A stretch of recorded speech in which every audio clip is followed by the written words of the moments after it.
Okay, so for today's one, we are going to talk about the open philosophy. Because when we are doing distance learning, or when you are doing online learning, that means like how you guys created your e-portfolios. So that means most of the materials that you have developed, they are now available to everyone out there who have access to this material. So it becomes kind of an open platform that everyone can actually view these resources, or when it comes to e-learning and internet learning.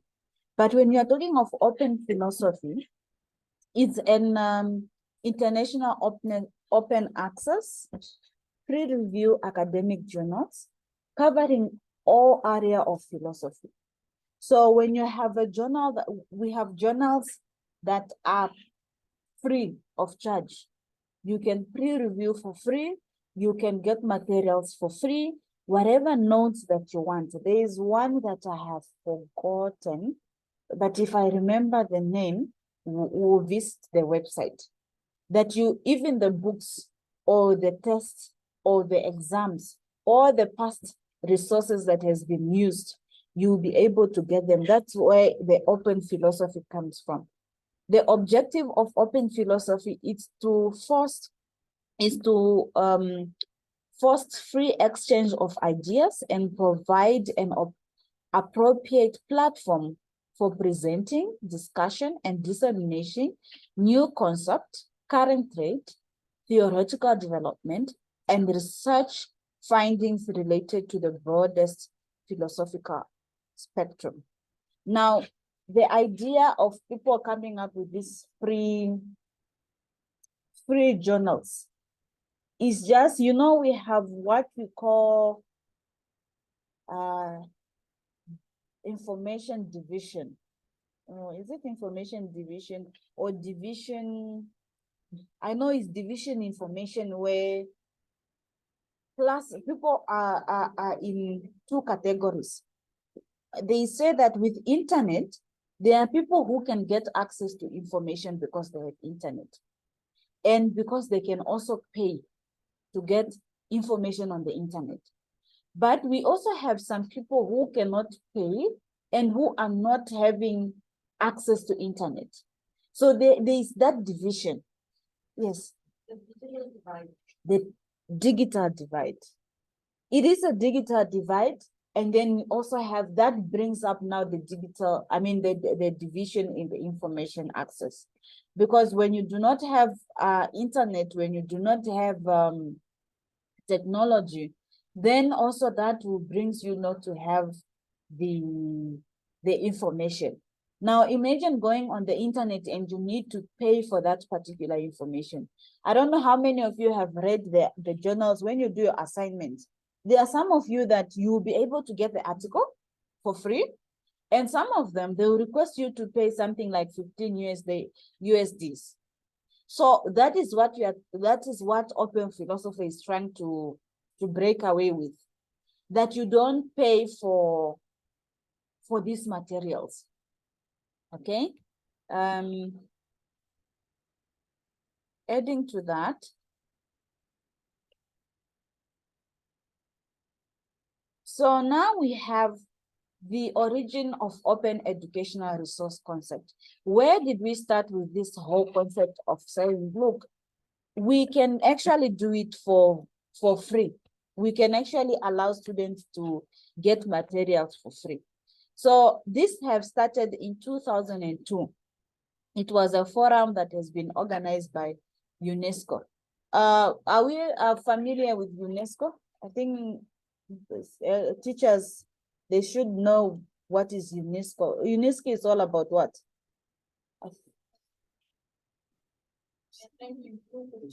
Yes, they are there to improve education. So even them, they are the ones who, they are the origins of this open resource or open education. Open education, free education. And that's why most of the ministers, most of the governments, you find they will provide you with a free education. Most of the countries, they came up with this thing of free education. But now in terms of internet, instead of you paying, so then they also came up with an open educational resource. Okay. Now, it was in November 2019, the 4th UNESCO General Conference adopted the UNESCO Open Education Resource. So OER just stands for Open Educational Resource recommendation, which is the only international standard setting frameworks in this area worldwide. And then again, the Open Educational Resource is openly licensed, free available educational materials that can be modified, okay, redistributed by the users. So in this case, what they do is they can include any type of educational resources from syllabus to fully courses, example lectures, quizzes, assignments, and so forth. Meaning, I think I published an article on one of the open educational resource. Meaning what you can do with my article, you read it, you can go and modify it and redistribute it again. It's actually an open license. There are some materials, you know, with copyright means that you're not supposed to copy someone's work. You're not supposed to do anything with somebody's work. Otherwise, you'll be taken to jail. So there are those ones that are copyrighted, but there's some materials that fall under the open educational, which is open license. Meaning you can get these materials, especially these articles, you read them and you can actually modify them to turn them into yours, and you can distribute them. There are a lot of journals that I actually do that, especially journals that way you publish for free. Okay, I know you are now starting to do your thesis. So most of the time when you write your thesis, from your thesis you take out some articles that you need to publish. And just in general, as an educator, if you are a mathematics teacher, I'm sure you have some formulas that you have mastered very well, that you can write an article how to go about that particular formula, and you publish. So there are some journals that will allow you to publish for free, because that is the aim of an educator. You don't just grab and start teaching without you being in class and just teach. That is not enough. So you still need to publish your work. And like what I was saying, from your thesis, it's always good when you write your thesis. From your thesis, you can actually take out articles into your names, just to show that, yeah, you are an educator. So then you can go and publish them on this open educational resources. Okay. Then now we come to copyright license. Okay. A copyright license model with a Creative Commons licenses. Creative Commons licenses is one of the several public copyright licenses that enable a free distribution of other copyrighted work. Okay, so it could be copyrighted, but you can actually go and redistribute it. If it's copyrighted and it's not under Creative Commons licenses, you can't change it. Unless it's under common license, then you can actually go and work on it and then try to redistribute this kind of work. So we have different types of now common creative, which is called CC. If you find a document and it's having CC with some signs that we are going to see now, that means that paper is under the the Creative Commons license, meaning you can try to change it depending on the licenses that they put there. You can try to change it and then work with it and redistribute it again. It can be notes. Okay, if you are looking for notes, you go to, I also included some of the websites that you find free material that you can try to redistribute. Even notes, you can actually try to change it here and there and just make them yours.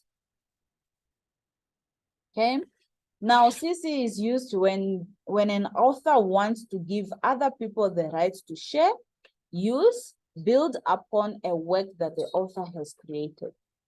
If you don't mind, you don't mind. Okay, I'll write an article, give it to you and say, look, you can work with it, depending on the conditions that I will put there. So that is the use of the CC. Okay. And then now we have the first type CC. Okay. This is called attribution CC by. If you see this sign, most of them, they'll come with that sign. They might not have the name. They have the sign. That means that is attribute CC by, meaning attribution creative common by. Now, what does this do? This license lets other distribute, remix, okay, twin, and build up upon your work, even commercially, as long as they accredit you for the original creation. So if it's notes, you go and work on them, you change them, you remix them, and you can even sell them. As long as you are going to say, I took these things from Waiganjo's work. That's all what is important. That is the attribution CC by. If you see CC and the by, so that means that is what that license does. Okay, and they are saying is a common accommodating of license offered, recommended for maximizing dissemination and use of licensed material. Okay, then we go to the second one, which is CC by SA. So that is how the image will look like. CC by SA. Now, what does this license do? Remember, the other one is just CC by. We did not say by what? But this one is CC by SA. Now, let's see what does that mean. Now, this license lets other remix, okay, tweak, build upon, or even commercial purposes, as long as they accredit you and license their new creation under the identical terms. The other one, as long as you are going to say, well, I got it from Waiganjo. This time, the license should be identical, should be in identical terms. You can even sell it, whatever you want to do with it. As long as you say what, I got it from who, and when you are licensing it, it should be under the same. That you should allow people to do the same thing of what you are being. The other one, you can commercialize it and then you can just copyright it. But this one, it wants you to SA, meaning do it, but allow other people also to do the same. Yeah. Okay, this license is oftenly compared to copyleft, okay? Free and open source software license. All new work based on your will carry the same license as any derivative will only show commercial use. Now, this is the license used by Wikipedia, okay? And is recommended for materials that would benefit from incorporating content from Wikipedia and similar license projects. I know people will always say, no, we don't allow Wikipedia materials. If you cite Wikipedia, it's not blah, blah. The reason why they say that is because Wikipedia allows people to remix their work. So if you read Wikipedia saying education is a process of learning and acquiring knowledge in the classroom, somebody will come and say, no. Education is a process of acquiring knowledge in and out of the classroom. So you can have 10,000 people saying, without really confirming if that is true, as long as they are going to post. So that's why many people will not really allow Wikipedia, but I can say 60% of those work are true. And you find most of their work, they are cited. They don't just tell you information like that. Most of them, they cite them. But all in all, Wikipedia is not that all bad. It's just that it allows people to remix the work. You can just go and just, yeah, right, add. Okay. So that is the CC by SA.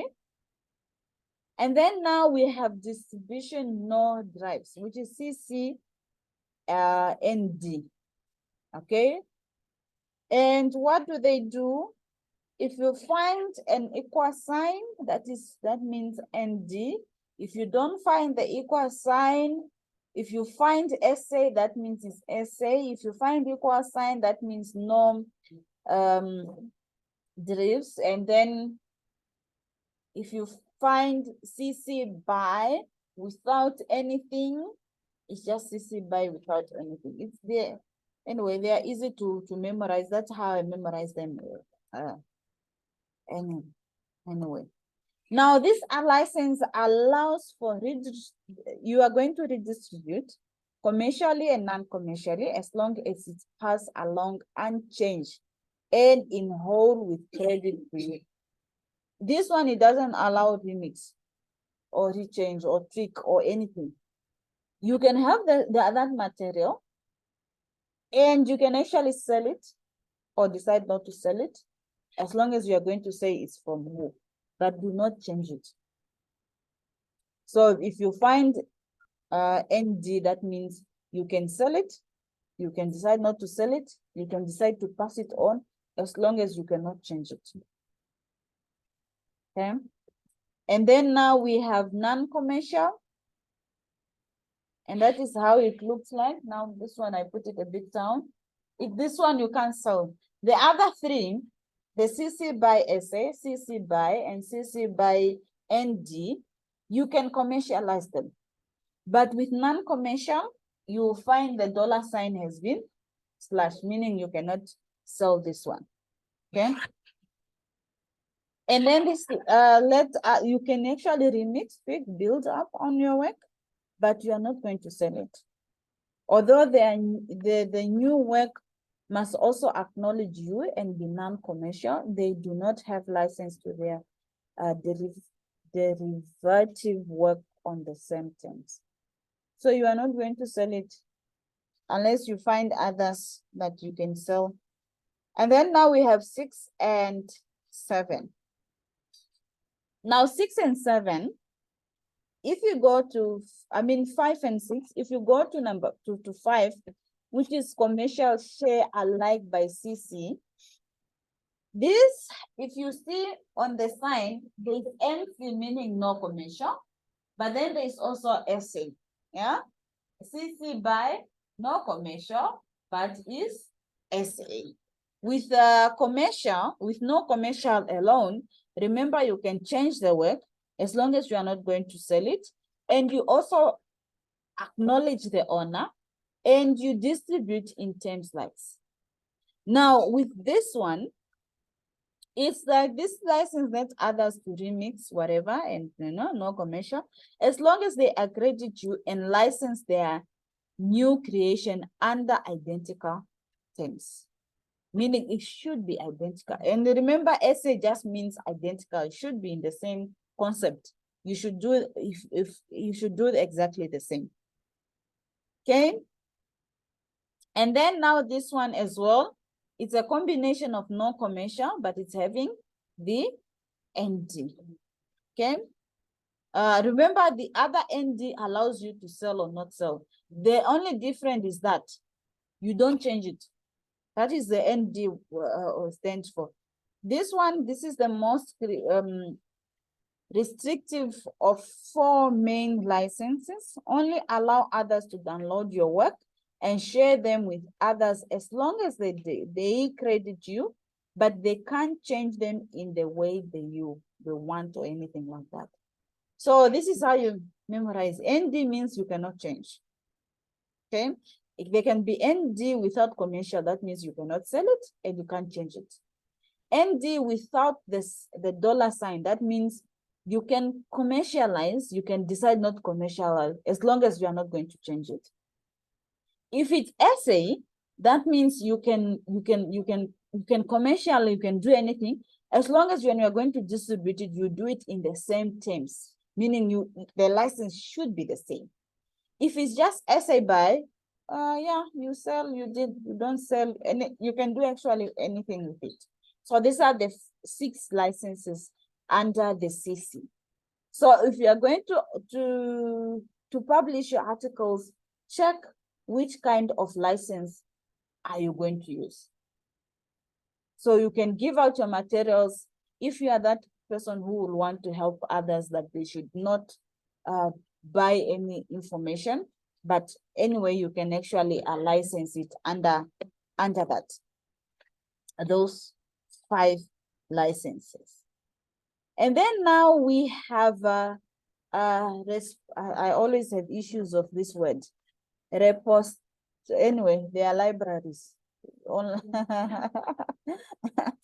Repositories, yeah, that one. So these are online libraries. I don't know how many of you knows this, these libraries, they open digital libraries out there. Yeah, some universities, they have their own. Some universities, they do not. Even as we have, I think it's MLab. I think that is the one that we use here at our campus. So you find all the other materials that you want for free. Okay, so the repositories is a public digital of open educational resource for higher education. Okay, now search collections or creations and collaborations to improve instructions. Now this one here, what I've given you, it's some of them that are out there. If you go to any link, let me go to, if it's going to be possible, I'll go to one of the links, because right now I'm sharing and I'm recording. It might not be possible for me to, will it? Okay, I have clicked, okay, so it will not share. Let me just share now the entire screen so that you see where I am. Okay, let me share this one. Let me share. So this is the one that I have. Come on.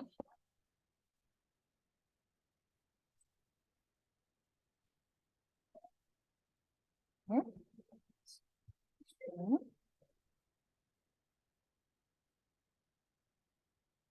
I have shared, I don't know. Is it showing? No, it's not showing on this. I don't know why it's not showing on the screen, but it was supposed to show here. Oh, okay, then I know why it's not showing.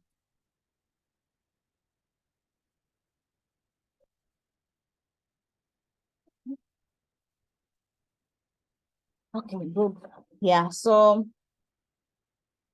see, this is open educational resource. So this is now the how do you call it? The library, the site where you can find all your other research and whatever that you want to go for. So you will find all these other, so suppose if you are teaching mathematics, you can actually say mathematics. Let's see if you can find anything on mathematics. Let's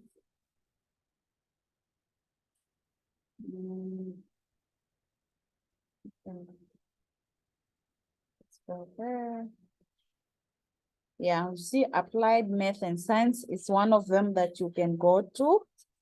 And then we have American Institution of Mathematics open top book. Let's go to that so that you see what is there. Okay, now you have all kind of books and other things that you want. Okay, so you can also get some videos. Now you go to books. And so you search by title here. It's a long process. But anyway, if you go, I put all the links that you're going to need there. If you are looking for any of the materials, notes, or anything like that, you can actually go at these repositories so that you can find any kind of a book that you want for free. Let's go back to our notes.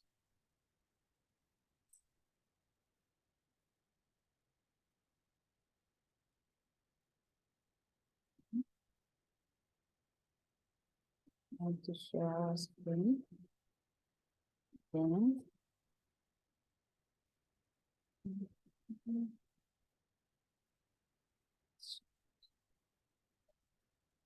Okay. Where was I? This one we did cover. We did cover. We did cover. We did cover that. Now we are at the repositories. Then this is the digital divide that we're talking about. The digital divide describes the gap between people who have access to affordable, reliable internet services and the skills and the gadgets necessary to take advantage of that access, and those who lacks it. That is actually the digital divide that we were talking about. Now, factors such as low literacy, income level, geographical restriction, lack of motives to the use of technology, lack of physical access to technology, and digital literacy contribution to digital divide. Now, the question that I want us to discuss is, how does digital divide affect online learning? Because now we understand digital divide means what? Is when you do not have access to internet, when you do not have access to it's actually the difference between the division between those who have access and they can take advantage of it, and those without access, and there's really, and they are hopeless. For example, in this class, yeah, I have a student in Sitokwa, I don't know.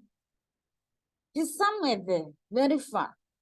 And he says sometimes electricity is on because those are contributing factors. Sometimes a small wind just shake the tower. Network is off, electricity is off, everything else goes off. Now the question is, how does digital divide affect online learning? That is a discussion that I want us to have.